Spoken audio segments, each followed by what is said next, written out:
इसमें हमें कुल धारिता ज्ञात करनी है। सबसे पहले देखो कि डायग्राम को व्हाइटस्टोन ब्रिज बन रहा है क्या? बन रहा है? नहीं बन रहा है। क्यों नहीं बन रहा है? क्योंकि जो तीन संधारित्र हैं वे अलग तरह से दिए हुए हैं, दो अलग तरह से दिए हुए हैं, ये वाले और ये वाले अलग तरह से दिए। हम यहाँ पे देख पा रहे हैं कि जो हमारे ये तीन संधारित्र हैं, ये जो तीन संधारित्र हैं ये तीनों एक ही साइड से कनेक्ट है। भाई मान लो अगर हम अज्यूम करें इसका प्लस और ये माइनस माइनस माइनस तीनों एक ही साइड में कनेक्ट है, तो हम देख पा रहे हैं कि तीनों संधारित्र किसमें है? समांतर क्रम में। जब समांतर क्रम में, तो हमें पता है समांतर क्रम का फॉर्मूला क्या होता है? संधारित्र का समांतर क्रम में कुछ फॉर्मूला इस प्रकार से होता है, C=C1 + C2 + C3 होता है। ठीक है, बट यहाँ पे क्या तीन ही संधारित्र, तीन तक हम इसको कैलकुलेट कर लेते हैं। यदि तीन से ज्यादा होता, चार होते, पांच होते, छह होते, जितने भी होते, तो हम यहाँ पे उतने तक ही संधारित्र को बढ़ा लेते हैं।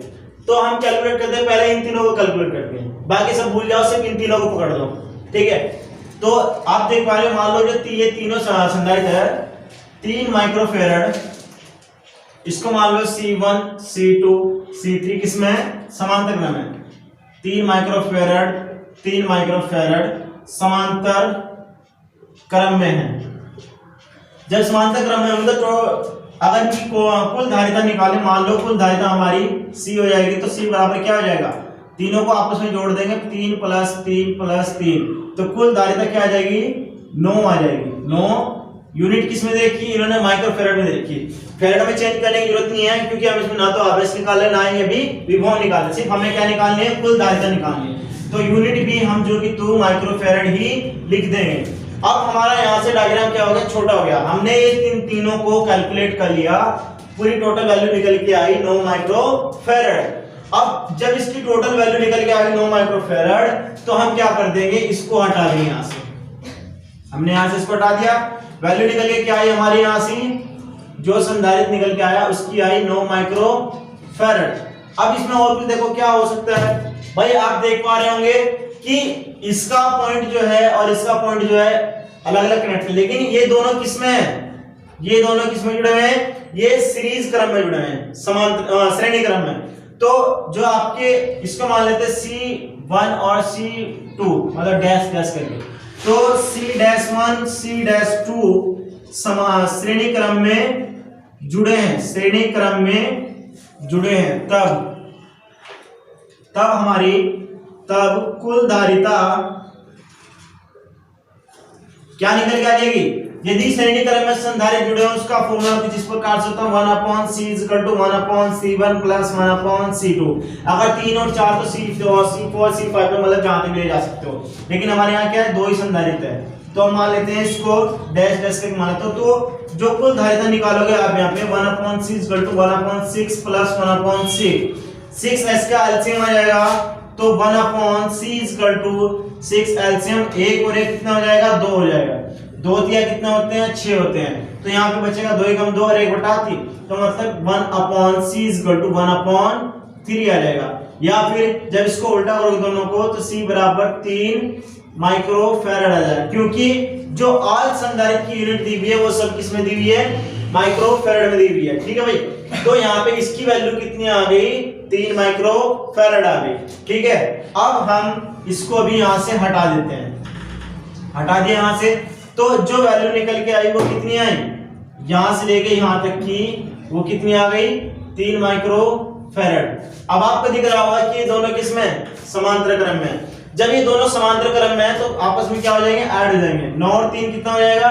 12 हो जाएगा। डायरेक्टली जोड़ लो कि C= क्या हो जाएगा? 9 + 3, तो C बराबर क्या हो जाएगा? 12 माइक्रोफैरड आ जाएगा। ठीक है, यदि हम इन दोनों को भी हटा दें अब तो जो टोटल वैल्यू आई बीच में जो संधारित्र की है वो कितनी आई? 12 माइक्रोफैरड आ गई। ठीक है भाई, 12 माइक्रोफैरड। अब आपको दिख रहा होगा तीनों क्या है? श्रेणी क्रम में। भाई आपस में जोड़ दो। कैसे? 1 के कोण में रख के, क्योंकि श्रेणी क्रम का जो फॉर्मूला आता है ये वाला आता है, श्रेणी क्रम वाला।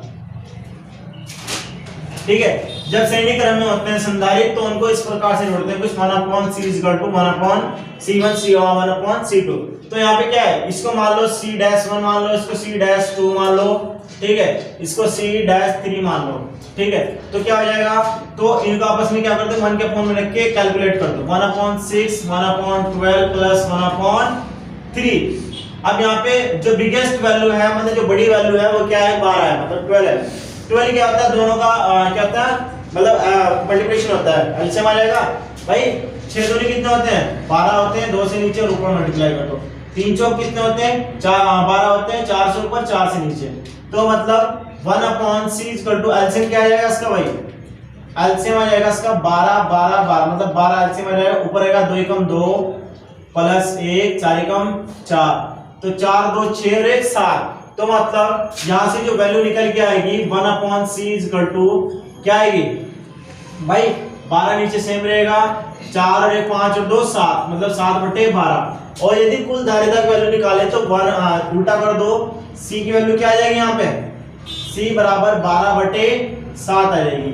तो मतलब ये क्या आ गई हमारी कुल धारिता। यूनिट क्या आ जाएगी इसकी, माइक्रोफैराड, क्योंकि जो टोटल वैल्यू दी हुई थी उनकी सबकी यूनिट क्या थी हमारी, माइक्रोफैराड में थी।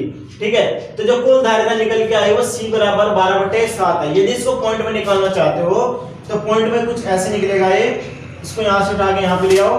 ठीक है, पॉइंट में कुछ इस प्रकार निकल जाएगा भाई। जब आप उसको भाग दोगे 7 एकम 7, मतलब एक बार चलेगा, कितने बचेंगे यहाँ से, 5 बच जाएंगे।